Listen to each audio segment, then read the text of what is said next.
To start, I'd like to review some of my notes from my focused observations this past week or so, by like focusing specifically my notes on discussion patterns and methods. And it was kind of broad, so my notes were a little bit broad. Um, but I started off with my Be the One course, which is not an English class. It's 2 periods with grades ranging from 7th grade to seniors, and it's about kind of like social, emotional, behavioral learning and growth. And we have a lot of substitute folks that come in that are volunteers or they work at the children's hospital. And we do activities, we get up, we move around, we get to know each other. It's about kind of like being leaders in the schools. One major thing that they're teaching them is to like how to speak and how to like give speeches in a proper and professional way. One of the big things is not having your ear hit your neck, because a lot of them will like kind of go back and forth and like be shy like in their body language. So a big reminder whenever we're sharing discussion wise or checking in with our emotional temperature of the day, which is what we do sometimes, is that they remind them of this proper speech etiquette, which is hands either clasped in front or behind you, your head not wobbling side to side, and to stand up and speak up. Sometimes if the vibe is not right, we'll have them sit, and people are able to pass if they're really having a bad day. We won't like really pick and prod at them. But for the B1 classes, we got a lot of engagement for the most part, depending on the period. Some people have been in this program for years, so they're kind of leaders. Some of them are freshmen in my like period 3 course, so they're kind of still trying to get the message and stepping outside of themselves. And one of the big things is like breaking up fights and stuff. So a lot of times they'll give them like individual worksheets, and then we'll share out loud and we'll call on people. We ask for volunteers. For the most part, we'll get them depending on, again, what grade and how long they've been in the program. I've heard from seniors that graduated that were in the program for like a while that it usually takes like the first half semester or so for them to like click in, start taking it seriously, and not be dicks about like engaging in fun and silly activities. So another form of discussion that we've used, I feel like for the most part only in the Be the One courses, is if a student doesn't want to read their own notes or their own responses, they'll have a teacher or an assistant or a volunteer that's in the class period for that day read their responses aloud. So that kind of helps take the spotlight off of them, but still allows their voice to be heard. And usually like the folks, like the students that we have connections with and relationships with, you can be like, hey, let me read this one real quick. And they'll kind of go along with it and like act embarrassed, but I'll always make a point to be like, hey, that's why I'm reading it. They're looking at me, like not you, you know, and I'm very loud and expressive. So it kind of takes some of it away from them, but they still get their voice heard in open discussions where we're like just sharing and trying to get to know each other and hear our responses to open-ended questions. So that's another form of discussion that allows voices to be heard, even if people are shy and aren't necessarily confident about participating in an activity that draws a lot of attention to themselves and forces them to stand and kind of make a scene in their minds. It's very dramatic, so I think that takes off some pressure and allows, again, their voices to be heard in the discussion. So my mentor teacher and I are teaching 9th grade English for 3 periods at the end of the day, back to back.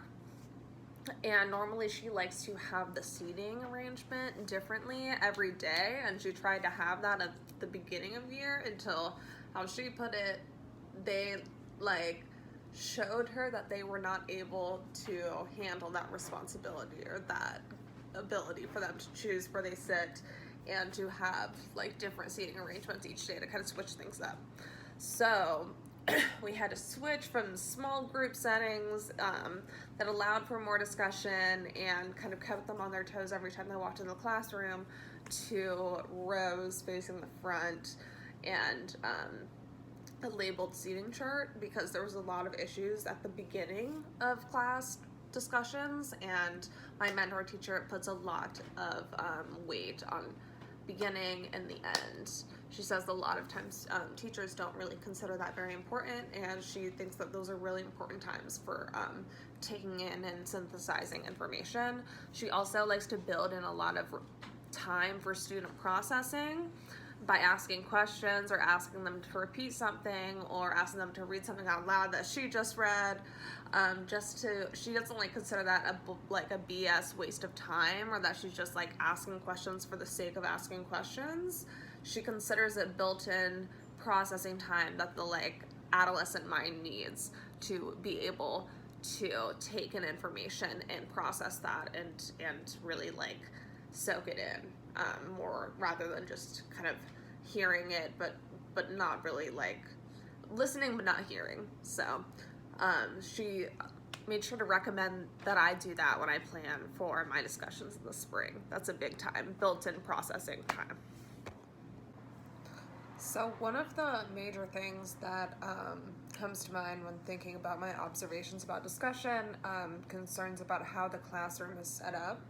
My mentor teacher prefers to always kind of have those different arrangements, sometimes that foster group discussions, sometimes those are in a circle, sometimes they're in rows. I mean, she really like finds like creative ways to switch up how she distributes the desks and chairs, especially considering we have between 30 and 40 students on our roster, but we're lucky to get 15. So it's really hard to plan for things like that, and to take into consideration COVID procedure. Like, it's recommended 3 feet, so I mean, it's just not possible. We're as close as can be.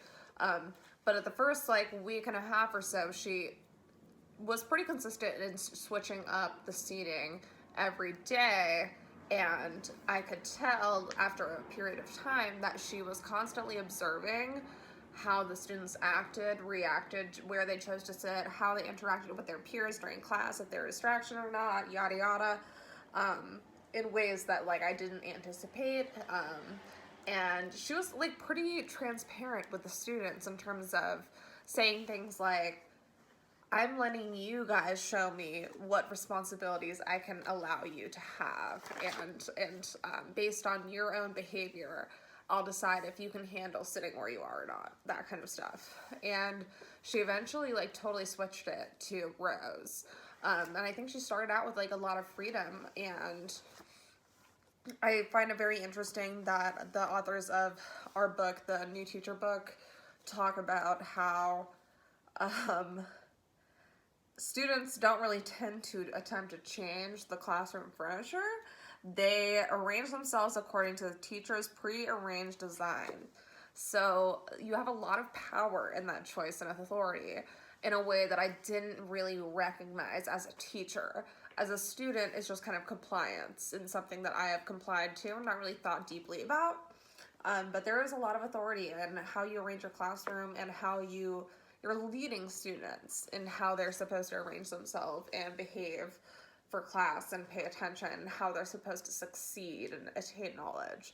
And it's not going to work for everybody. So I think that also those first 2 weeks, now that I'm thinking about it more deeply, she's also getting to know the students and how they learn best, and how and what ways she can kind of like let the leash go, because some students just like need to kind of bounce around or sit on the edge of like the countertop and kind of splay out, but they're still doing their work. You know, all of that is really about keeping them on task and engaged in the material and giving a back and forth. That's really important for her to like forge space for student-led learning and instruction. She really tries to like allow the students to echo back at the very least pretty consistently throughout the class.